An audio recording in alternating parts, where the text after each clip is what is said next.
अब पता चला एक उठाया, 2 उठाया, 3 उठाया, 4 उठाया, पूरी मार्केट में हड़कंप मच गया। 50-60 आदमी बस में भर लिए साहब उन्होंने। खैर जी, वो कुछ चाहते हुए कुछ ना चाहते हुए वो आ गए सब लोग और बस भर गई। अब बस जो है वो शहर से बाहर निकली तो अंधेरा शुरू हो गया। वो जंगल का इलाका था। अंधेरा शुरू हुआ ही था कि एकदम एक कोहराम सा मचा बस में। एक पकड़ो पकड़ो पकड़ो पकड़ो। तो कुछ लोगों ने वो टॉर्च लेके चलने का उस ज़माने में कस्बों में गाँवों में रिवाज था। अब तो मोबाइल है सबके पास, उस ज़माने में टॉर्च, तो टॉर्च निकली गई तो देखा कि वो जिनकी किताब का विमोचन था वो उन्हें असल में बैठने की जगह भी नहीं बची थी उनके। वो खड़े हुए थे डंडा पकड़ के। तो वो जो थे एक आदमी को ऐसे दबोचे खड़े हुए थे। तो कहने लगे साले हमारी ही जेब मिली तुझे। तो अब जाहिर है टॉर्चें बहुत सारी जल गई तो वो उजाला सा हो गया। बस ड्राइवर ने भी बत्ती जला दी उसकी बस की। तो अब यानी सबको पता लग गया कि भाई ये जो हमारे आज की महफिल के दूल्हा हैं, किसी शख्स ने इनकी जेब पे हाथ साफ करने की कोशिश की है। मगर साहब फिर ये हुआ कि बहुत देर तक कोई इधर से उठता था, कोई उधर से, कोई पीछे से, कोई आगे से, और वो सब जाके एक थप्पड़ मारते थे उस चोर के। जैसे कोई शख्स गया एक थप्पड़ मारा और फिर उससे पूछा भाई कौन है तू, क्या करने आया था यहाँ। जबकि ये बात बिल्कुल क्लियर हो चुकी थी कि ये जेब कतरा है और क्या करने आया था ये सबको पता ही है।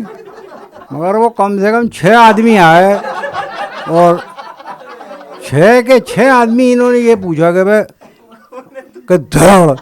अब कौन है तू और क्या करने आया था। तो वो हमारे एक दोस्त बोले कितने लोगों को ये और मालूम करना है कि क्या करने आया था। तो फिर ये हुआ क्या, अब वो जो साहिब जश्न है मतलब दूल्हा जिनकी किताब का विमोचन है, अब वो बस में बैठे हुए लोगों से यानी ओपिनियन पोल हो रहा है वहाँ कि क्या करना चाहिए इसका। अरे मारो पकड़ के ना। काफ़ी मार चुके हो यार। हमारे एक शायर थे हमारे साथ वहीद आसिम, बहुत सेंसिटिव आदमी, उन्होंने कहा काफ़ी मार चुके हैं आप इसे। तो कहने नहीं और मारो। उन्होंने कहा साहब ठीक नहीं है ये, इसे पुलिस को दे दो, आगे थाना पड़ेगा कोई, वहाँ पुलिस में दे देना इसको। तो वो कहने लगे अच्छा, अरे वाह पुलिस में देते हैं, इतनी आसान बात।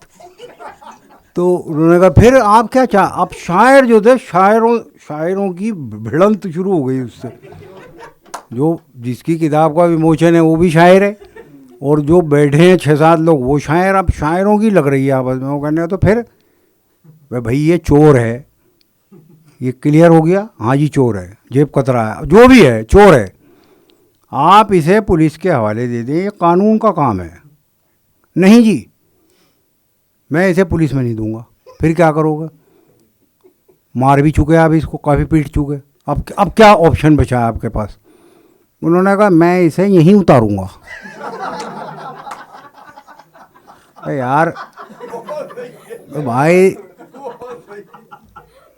जंगल है यार ये, भाई साहब जंगल है ये। हाँ तो मुझे मालूम है जंगल है, तो फिर आप जंगल में उतार देंगे। हाँ बिल्कुल नहीं उतारूंगा और इसकी सज़ा यही है। बड़ा समझाया गया, बड़ा रोका, नहीं माने साहब, उसे जंगल में उतार दिया गया और बस आगे बढ़ गई। बहरहाल शायरों ने जितने भी हम थे, हमने कहा भाई इसके घास काटेंगे, इसके मुशायरे में हमसे कलाम पढ़ा नहीं जाएगा, मुशायरा ऐसे ही पढ़ेंगे बस। मुशायरा निहायत ही बकवास हुआ और हम तकरीबन कुछ रात के कोई 3-3:30 बजे वापस वहीं आ गए गंगो। अब हमारा इंतकाम शुरू हुआ उससे, जो उसने उस आदमी को जंगल में उतारा था। 3:30 बजे आके उसका लड़का आया, कहने सो जाइए आप लोग, सुबह मुलाकात होगी। उन्होंने कहा नहीं, खाली पेट सोने की हमें आदत नहीं है।